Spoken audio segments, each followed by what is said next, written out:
roughly $12,000 a year, and he is on the go all the time.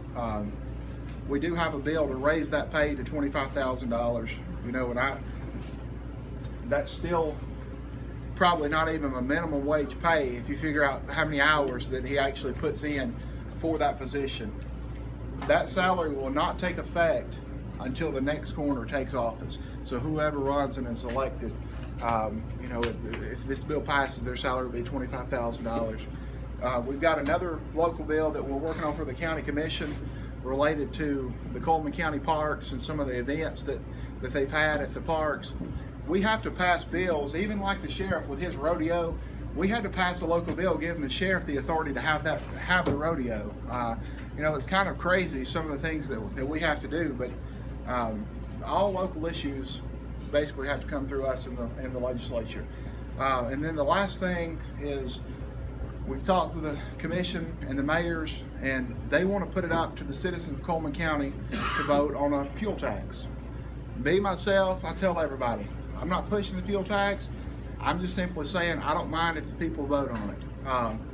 I think we can all agree that we have an issue with the roads. You know, when we look into the future, you know, just right here across from Bruce's store, or right here, the little bridge on 222, or Big Bridge, I don't know what's going to happen when we have to replace those bridges, because I know when I was the mayor, we replaced a little bridge on Beach Grove Road that goes from Good Hope to Dodge City. Just that little bridge was $1 million. So we're looking at probably $15 million for Big Bridge. And you know, us as the legislature, we've agreed we'll let the people vote on it. It's up to the commissioners and the mayors to talk to y'all, the citizens, and inform y'all where that money is going to go and how it's going to be spent.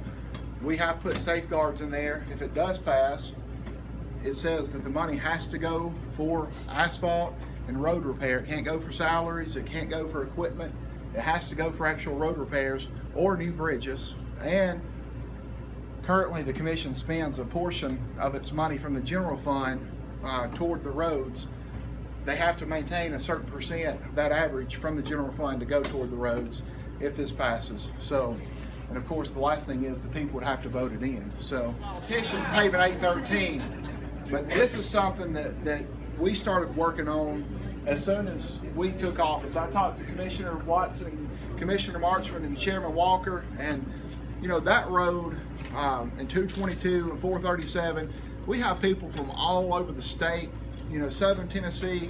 They come in, go into the park, and that's the representation they get of Cullman County. And I, for one, you know, I want better representation than that on our roads. You know, people are busting their axles and everything, rims and everything else. But I went to the governor at the time, Bentley, and they gave me the runaround for 2 years.